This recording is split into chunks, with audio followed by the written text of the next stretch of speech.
in brand new remastered Technicolor.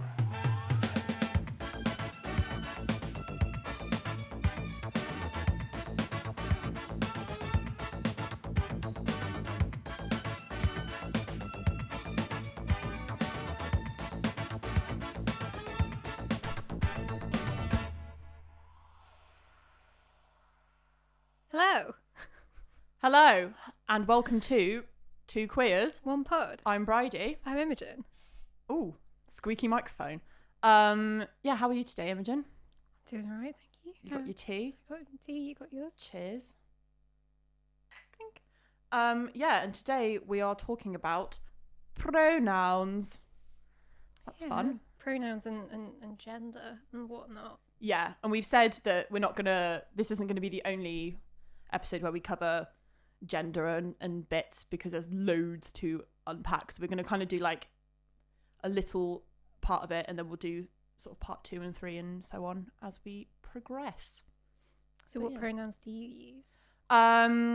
Generally I'm happy with either she, her, or they, them. I've kind of I've got a kind of back. Are we going to do like the backstories as to how we Yeah, got go to this for it. point? So, generally I would say that with my pronouns and stuff, I didn't, only up until about a year ago, or maybe just over a year, I thought more about sort of my own pronouns and how I want to identify myself, because I've already established my sexual identity to a point. And then I think it was because don't know how to explain it, but because I've been in kind of heterosexual relationships for about 5 years, I never really felt like I particularly even had to address like the sexual identity or the gender. I passed, so I was kind of like happy to just like cruise and not really have to think about it. And then as I was like on my own for about 3 months, I then started to kind of think about myself a bit more. It kind of made me like zone back in, and really kind of think about stuff. And when I really started to think about it was last summer, when me and my sister went to London to go to Legoland with our little Irish cousin for the day, which was so fun. And then the next day I was like, oh, I want to go to an exhibition, because that's just what you do when you're in London. And I kind of had a scroll through what was on, and there was one at South Bank called Kiss My Genders, and I was like, well, this sounds really interesting and really cool. And we went, and it was just one of those moments where you just kind of feel like, I guess, understood, and like it opened up parts of my mind where I was kind of like, just I'd never really considered it before. Obviously I knew that it was a thing, to obviously be trans or be gender non-conforming and stuff like that. And then I picked up this book, which I brought with me. Bam. It's called Is Gender Fluid? And and I remember reading it on the train home, and I was just like, oh shit, like this, honestly. And it's just one of those moments where you just realize something that you've never really thought about actually resonates with you so much. And then I thought about it a bit more, and I remember when I was growing up and things, I was always told that I wasn't very ladylike. Like, it was kind of like my mum would always say to me, like, love her, but she would always say to me, like, you know, don't sit like a man, because I would kind of sit like sprawled. And like when I would eat, she'd be like, it's a fork, not a shovel, because I would just kind of, so I was kind of brought up to be quite like prim and proper, as it were. It didn't work, but they, you know, try as they might kind of thing. And then as I got older, I kind of, I guess, do people still call each other tomboys now? Is that still a thing? Or have we moved on from that? I mean, when you were younger, you were called that. Yeah. So And that was how use that word. it was kind of like, and I didn't, because I grew up in a very like sheltered bubble, I didn't know all these terms existed outside of it. So I kind of was like, yeah, I'm a tomboy. I wore like t-shirts and jeans my entire teenage years and all this kind of stuff. And I always felt kind of uncomfortable in my body, but I just thought that was because I was fatter than like society's norms. I thought it was more like a weight issue. And then when I was like 19, And also just being a teenager. oh as yeah, well. fully, and like going through puberty and all that horrible nonsense. and then when I was about 19, 20, I lost like quite a lot of weight. And then I was like, well, I'm still miserable. So what is it? Like, what is the thing? And reading up on gender, and especially like non-binary and gender fluid people and stuff like that, it just kind of resonated with me because I'm bisexual, and obviously sexuality is a spectrum. Sitting inside of that spectrum makes me feel comfortable in my sexuality. And then I think realizing that gender is a spectrum as well, because growing up I did think it was male or female, or you're trans but you're still one or the other, and realizing that you can still Did sit you know about inside trans that. people when you were little? I knew, well, I think when I was, and it was all kind of television based, where I first kind of saw trans people. I remember the first kind of memory I have of anything like that was when I was younger, and I was listening to Hallelujah by KD Lang, and I remember looking at her music video for that, and I remember asking my dad, are they a man or a woman? And I think my dad's response was something like, basically trying to very delicately explain a lesbian to me. But I was like, oh yeah, fair enough. So I don't think I knew much about trans people until I was a bit older, because my interpretation was, I knew more about sort of like drag queens from several Friends episodes and stuff like that, and how Chandler's dad is a trans woman, but they never say it.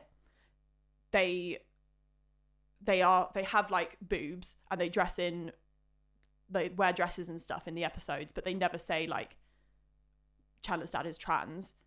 They just say that they refer to them as Chandler's dad and that they are a drag queen and stuff like that.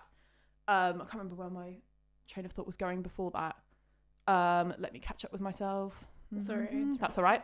I was talking about the spectrum, and how, for me personally, now that I know about it,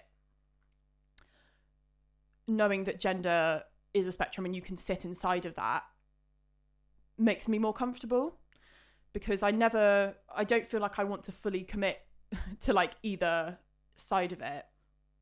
And then it is the kind of thing with me, when I think about it too much, I then just kind of stress over like, why do we have labels? And I know that they are so important for certain individuals, but at that point it's just like, can we just be fluid in all senses of the word? That would be my ideal. Yeah, just because you world. don't particularly identify with any one label, trying to pin down exactly what you are, it's just really stressful. Whereas some people find comfort in the labels, and exactly you don't, and that's but generally now I'm sort of comfortable enough to say that I don't mind. I don't want to be referred to as he, him, but I'm comfortable with they, them, or she, her, because I know that people in my family have got to they're just at a certain point in their lives where they can't commit to not referring to me as that. So I don't mind it, because I am in certain ways comfortable with the feminine side of myself, but not completely. And that has only been a realization since being like a single person and having the time to kind of, especially with lockdown, really like think about myself in a way where I have no like external sort of factors to change that, where I was fully like on my own and had a lot of time to think. I've come out of it with that. And I remember, because you were there for this moment, when we went to the first drag show in Bristol that we went to together, called Slaughterhouse, and it was kind of, you introduced yourself, and it was, hey, like, what's your name and what are your pronouns, just as a kind of, and I remember saying like, I don't really know. Like, I was so like taken aback. I was like, just because someone so casually asked in like a really like welcoming way, I was like, I don't really know, to be honest. I'm still trying to figure that out. And they just said like, that's absolutely fine. And then gave me a hug. And I remember turning to you, even though they were still right next to me. I think I was a bit drunk, and just turning to you and going, oh my God, like, this is literally my favorite place on earth. And we've only been here for 5 minutes. Just because it was like, come as you are. It doesn't matter if you're trying to figure things out. It doesn't matter if you're different. we accept you. And it was it just doesn't kind matter of if like, you say one thing this week and another thing next week. No one's going to Exactly. be like, you said. exactly. But yeah, so that's my That's where you're at. my dealio. Yeah, and it's been very, I haven't, like, it hasn't, for me, I'm quite lucky in that, well, I haven't actually like really expressed it to anyone in my family. Like, my friends, my closest friends are also like my family to me, and they're all kind of aware, but I haven't come out, as it were. Well, I am now because this is going out on a podcast, but I just feel like that just makes me feel quite comfortable and settled, and I haven't been like scared about the realization, because it's kind of always been there, but only in the last kind of 12 months have I understood the terminology and been able to put a name to what I've been feeling. And in that realization, it has helped me feel like a lot more comfortable in my fleshy skin sack body, as it were. But yeah, that's me. Yeah, that's really wonderful that you've had that space. I was going to say something and then I got really distracted by the fleshy skin thing. It was a really Whenever good, did you ever visual. watch SpongeBob when you were a kid? Not when I was a kid. I've watched it as an adult. Fine. So because we say fleshy skin sack like probably like every so often, and it makes me think of when Mr. Krabs loses his shell. Aww. And he's just running around like this little fleshy thing with like veins. That's what we all are. Yeah, exactly. We can learn a lot from him when he loses his shell. Yeah. He's exposed. But yeah. But also I think it's this is what I was going to say. So we're having this conversation. I can't think exactly when International Day of Coming Out was, or whatever it was, but there was a lot of discourse, certainly online within the queer community, about how we shouldn't put so much pressure on coming out, and that actually it's often the cis het population that puts pressure on people to come out, because you have to declare yourself as other. Yeah.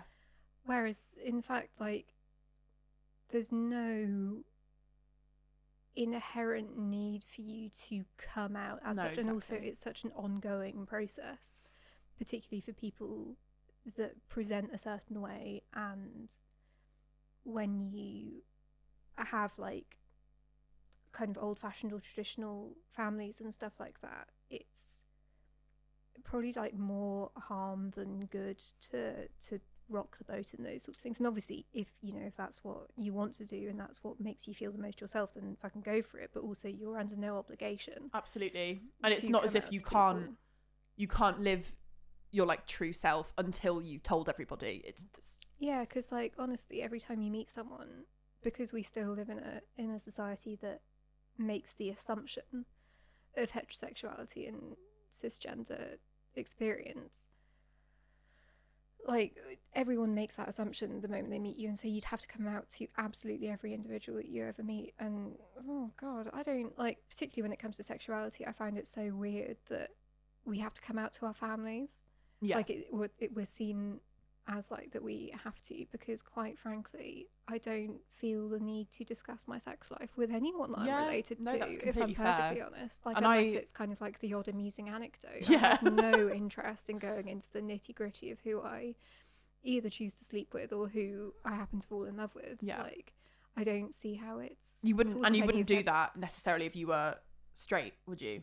Yeah, and it's like, okay, so maybe if I brought someone home for Christmas, like my family doesn't celebrate Christmas, but that's kind of the typical thing of like bringing someone home. Like, maybe there would need to be a conversation if I was bringing someone to a family function and like there were more traditional members there, where it would be like, oh, that's, Imogen's gal pal, that would be a thing perhaps to have a conversation about. But honestly, like, I have no intention of ever sitting anyone in my family down and going, oh, do you know who I like to fuck?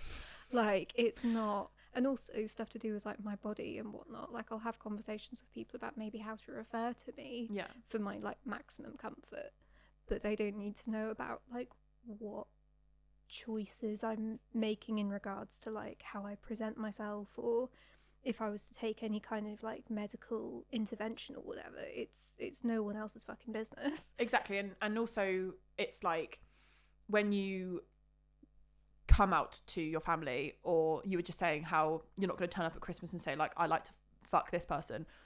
It's that thing where, especially with queer relationships, it's always, for cisgender people, always like boil it down.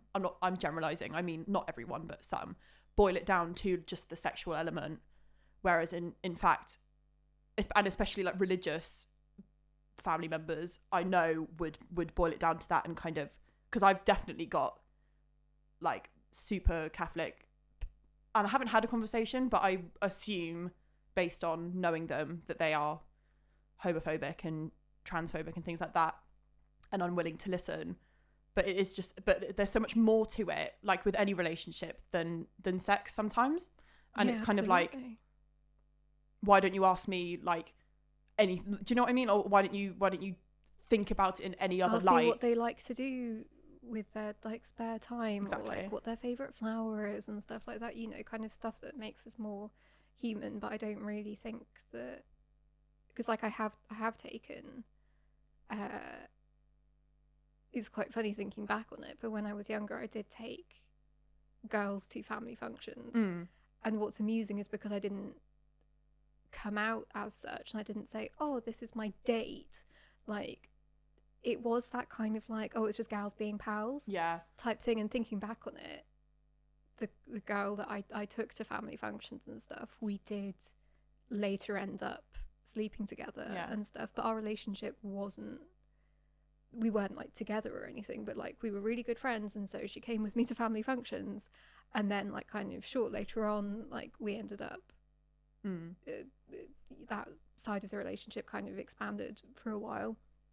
But if you don't start the conversation often, particularly in, I suppose, society or parts of society that are like my family, which is a little bit of like don't ask, don't tell, almost like people will fill in the narrative that makes them the most comfortable. And so people were just like, oh, she just, you know, she brought a friend.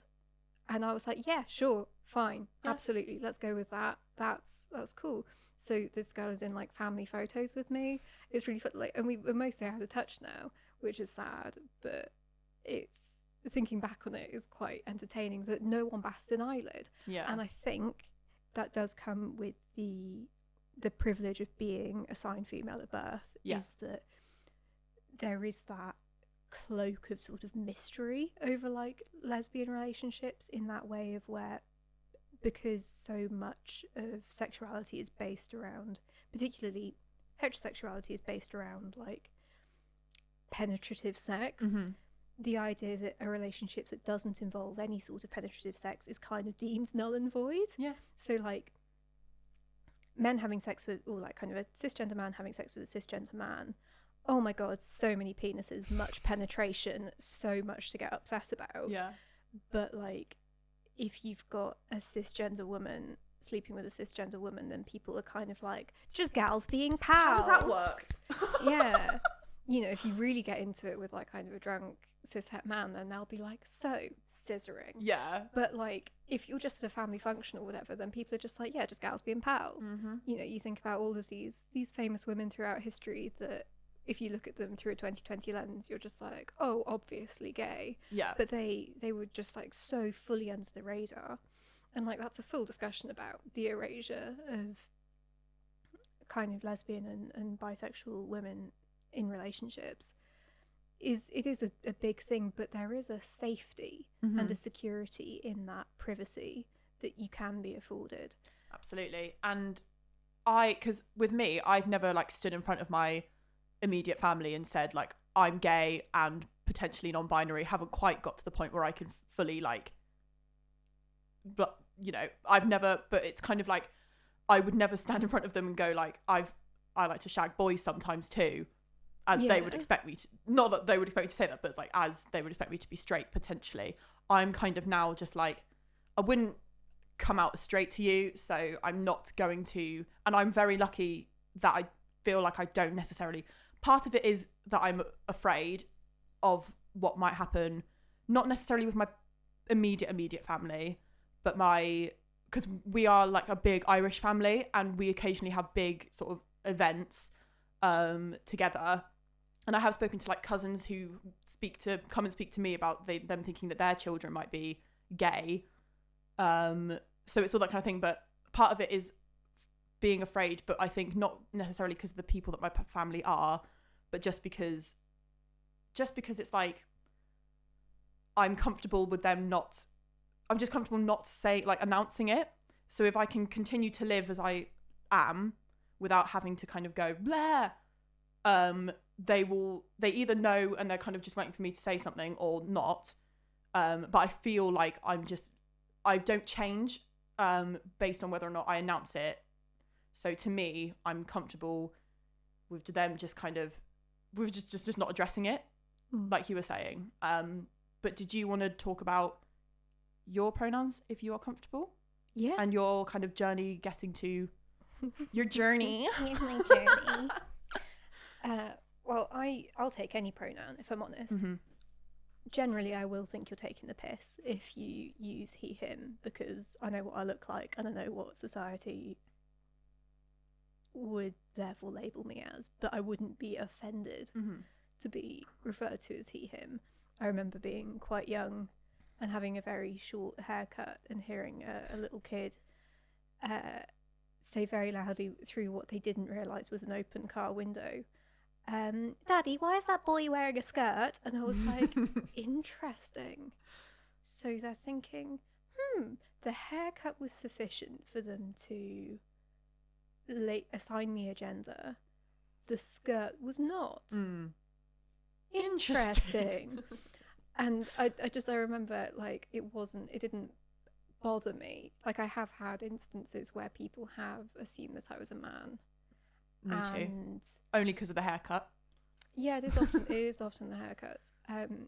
But then they've been, and I remember Hannah Gadsby talks about this in Nanette, her stand-up show that's on Netflix, where someone has assumed that you're a man, and so they go to be physically aggressive with you, and then they realise that you're not a man, and so they apologise, but then they realise that you probably look gay because they confused you for a Their man. brains are just like... And so then they get aggressive again. And watching that process happen across someone's face when they're like, should I or should I not punch this individual, is fascinating. And I am fortunate that I find it more interesting than scary. Yeah.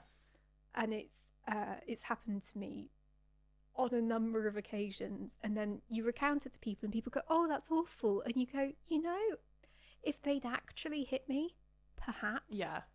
But watching them struggle within themselves to figure out whether or not they'd be punching a woman and whether or not it would be bad is fascinating. It is that kind of watching them do the maths and figure out that kind of like dichotomy of chivalry, but then like homophobia, fuck the gays.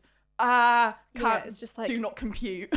And also it's interesting to have those different categories spelled out to you of man can punch, woman can't punch, dyke can punch, and watching that of like kind of, are women and dykes not the same thing? Not that these are people that necessarily I'm expecting to have some sort of intellectual discourse with, but it is interesting nonetheless. So there are a few factors that are worth touching on, I think, if we have the time, in regards to like my... Just checking to see if we have the time. We have the time. Let's do it. Yeah, so I would normally say that I use she or they pronouns. I'm most comfortable with they because that gives you the most flexibility, I think. And also, as much as she, her pronouns don't upset me, some of the other words, and I think that this is something else that you wanted to touch on as well, some of the other words associated with those pronouns do give me the ick. Yes. In a fundamental way. Because we were talking earlier about the use of the word lady. Bothersome. It is so annoying. And before, like when I've been at work and someone goes, oh, let's go ask the lady over there, I want to just like, the thing is I want it gets like this visceral thing in me when I want to just turn around and go like, I'm not a fucking lady. But then it's like, then I kind of look at myself and I go, well, I mean, I can't really shout. Do you know what I mean? It's so like internally confusing. But I hate lady, and I just. Have you watched The Good Place? I watched some of it, but then did not continue for no reason. I just got bored, I think. So there's a character in that called Janet, who is the computer, kind of the sort of the main intellectual, technological powerhouse behind the entirety of kind of heaven and hell and everything in between. And she uses her pronouns, but she is distinctly not a girl. And every time one of the characters refers to as a girl or a woman, she will correct them and then keep going. And I felt so seen. Yeah. Because not only does she have a level of social ineptitude, which I felt very comforting, just that constant thing of like every sentence she had to start, she had to be like, not a girl. And I feel a little bit like that, but in my own head, because I don't really want to be that guy, and I hate that I have that internalized censorship of myself. Yeah. Where I don't want to cause a fuss, I don't want to be picky, I don't want to be an issue about stuff, but it's, yeah, I find it particularly because I have engaged in relationships with cis-het men who would say that they are attracted solely to women. Yeah. So it's quite interesting to have to, or to consider having these discussions with them of being like, I'm not really a woman. And I remember seeing. So let me tell you what this says about you. Yeah, well, it's that thing of like, it doesn't have to say anything about them. Exactly. But I do remember seeing a meme that was like a tick box thing of I identify as, and it was like, not a girl, not a boy, tick, I don't know, but whatever it is, or like, if you're attracted to me, it makes you gay. And it was like, that's the thing. I don't, like, I'm not either, really. And something that, just going on from Janet from The Good Place, is that there is a huge, I do remember having a conversation with you about this once. There's a huge prevalence of transgender people in the autistic community. And it is something wild, like there are wild percentages about the gender nonconformity within people with neurodivergent brains, of which you are also part of that with your ADHD. But particularly within the autistic community, there are far more transgender people than in the general population. And I do remember having a conversation with you where you suggested that 36% of the global population was autistic, and I was like, that was just me. That would have been a classic case of me reading something and going, oh, a fact, and then mixing it up. And you going, yeah, that makes sense, and me going, no. I think it was because it's like not. You, me and Lana were sat in a room. Me and Lana are not autistic. You are autistic. So then in my head, it's 1 in 3.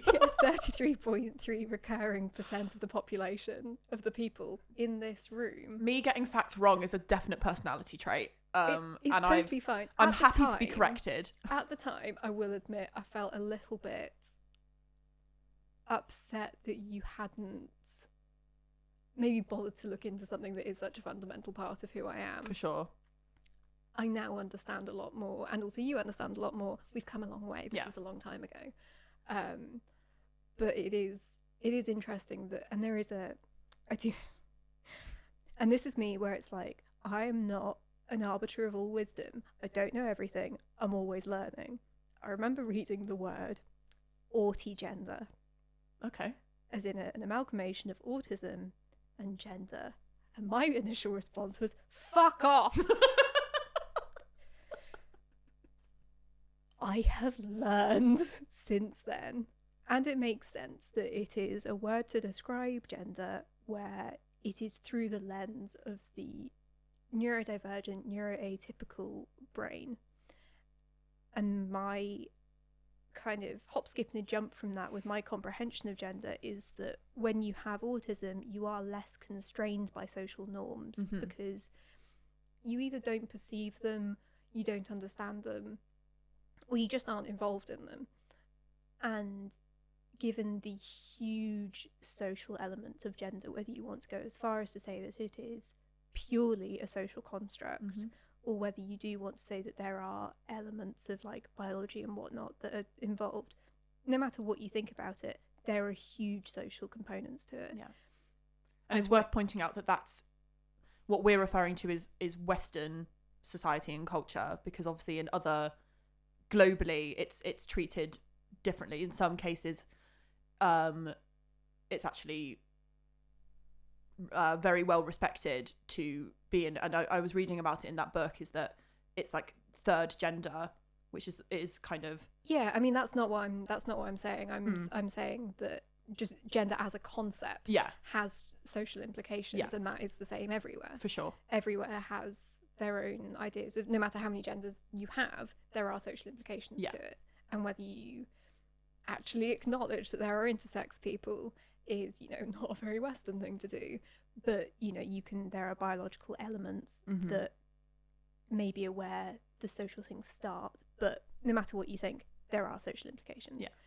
And if your brain isn't wired to take on social things the same way as neurotypical people, then you can kind of avoid quite a lot of that. And so I, tail between my legs, will come back to the autigender people and go, I'm terribly sorry for not fully understanding. I thought by the word you were suggesting that autism is its own gender. And I got a bit overwhelmed by the concept, and I apologise profusely. I mean, I never said anything to anyone, but my initial response was, gosh. Pause for a moment while there's a dog yapping downstairs. It's half an hour. Ah, excellent. But yeah, so it was so it's an interesting thing to look into the numbers of gender incongruence or gender non-conformity within the autism community. Definitely. And what that says about the social implications. I definitely think your point about it being a Western thing is incredibly important, because we are absolutely at a disadvantage in growing up in a completely Western viewpoint, because it's so limiting. And I don't mean disadvantage in the sense of obviously massive privilege. Yeah, in this particular part, thing, for sure. We have to unlearn all of this to go, that's just what the West thinks. It's and very West, like in a very pink and specific, blue. Yeah, very specific and very modern. Like, I'm going to butcher this because I only know their Instagram handle, but it's I follow Alok V Menon. Yes. I think it might be Alok Menon, perhaps. I remember listening to them speak, and they might have pronounced their name Alok, but it's pedantic. Alok. But yeah, I started following them on Goodreads. Bloody hell, they give the most thorough book reviews you've ever read, and they read prolifically. Yeah. All of these incredible sort of where academic text meets popular science, and it's kind of like the Venn diagram intersection between those two things. So it's not quite popular science, absolutely understandable for the masses, but it's not quite an academic text. I mean, they also read academic texts, but that's beyond me, honestly. But their breakdowns of these things has been so valuable, and they do like 5 main things I learned whilst reading this book. And they read so many books, and I read all of their reviews, which means that I don't necessarily feel the need to read all of these books. Yeah. And it just absolutely blows my mind how fully modern and white and Western and Catholic all of these fuck-ups are to do with racism and sexism and homophobia and transphobia. Like, those are your big 4, I suppose. Oh, and also ableism. That's another big old thing. and sort of Catholicism, and then moving on into capitalism, like, we fucked this so royally for everyone except this absolutely tiny minority of already wealthy, able-bodied, straight, cisgender white men. And that's such a tiny percentage of the population that we've kind of made things work for. And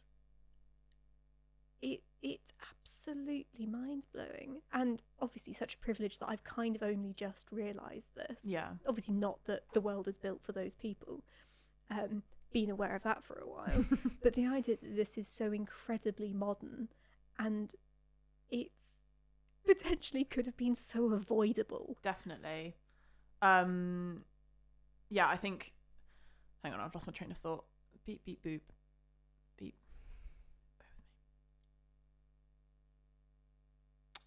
What is dead air? No.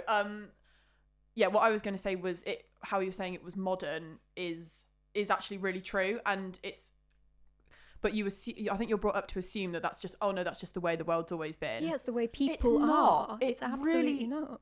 It really isn't, and I was reading about kind of like, and you were like this sort of like your ancient Egypts and your Romes and your Greeces, and how in ancient Egypt women were like on par with men.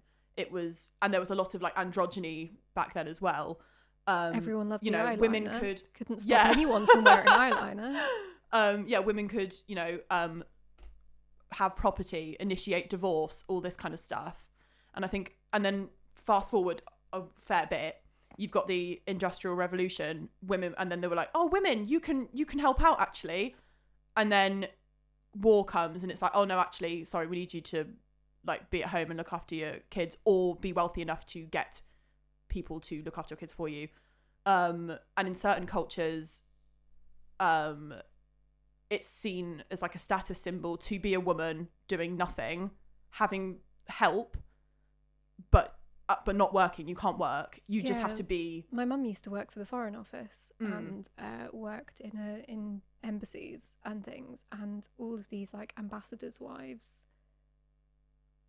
would she just kind of watched these women who were very able in their own rights, but she just watched them disintegrate into daily gin drinking and gossiping and breathing in like peroxide fumes from getting their hair done all the time, because they had literally nothing to do, and just watched them like wither away. And this is the thing with gender norms, is it is modern, but there has been enough saturation of this repetitive process where it's become our normality. But it is, when you look at it, it is Western society and culture. It's not biology. And it's not innate. It's learned through repetitive processes. Yeah, and it's through like the past like kind of 500 or 600 years. If you think about like, obviously people like Queen Elizabeth I had a lot to contend with in regards to being a woman, and being a woman that didn't marry and didn't have children and like that kind of stuff. So when I say modern, I don't mean in the last 2 weeks. Of course I do not. mean like in the last 1,000 years or something. But given how long we've been on the planet, For sure.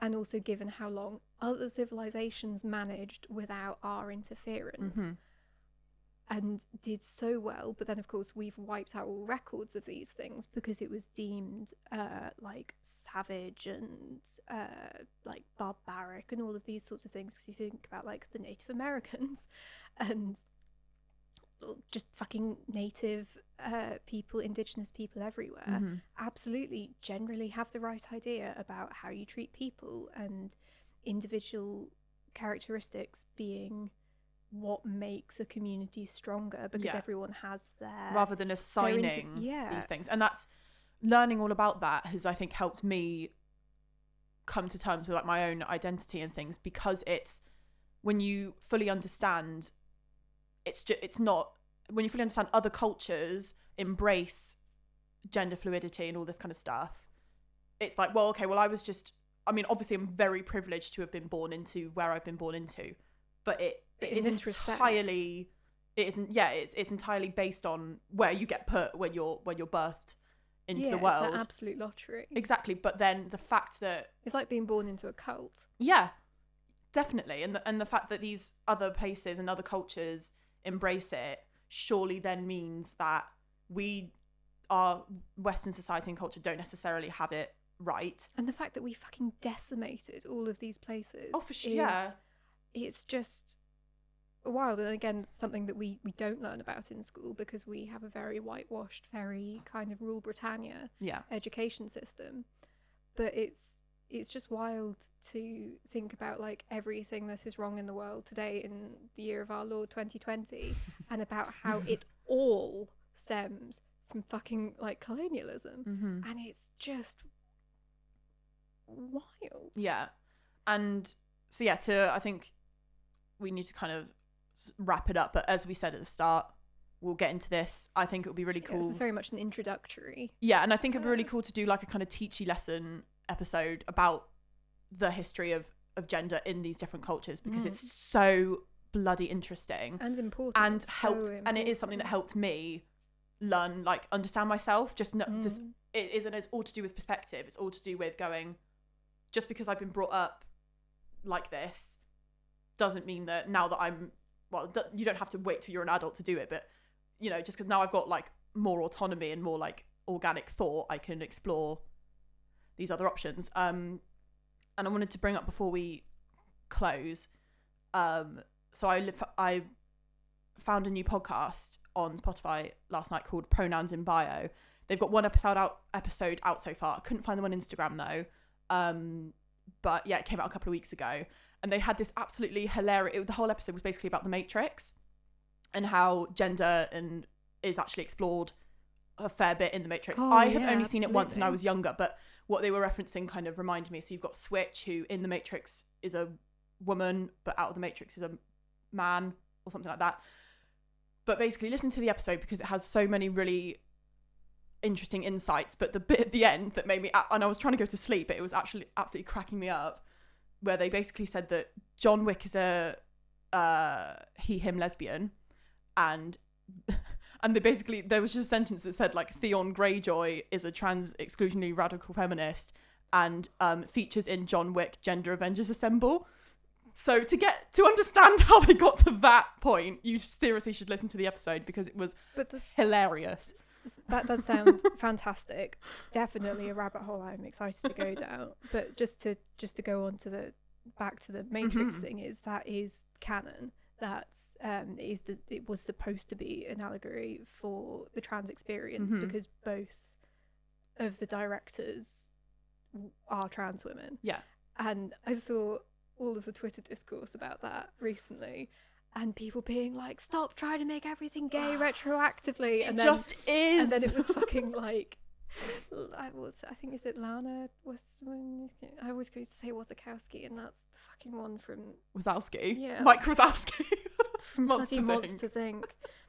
But you know the one I mean. And she was just like, mate, I'm the director.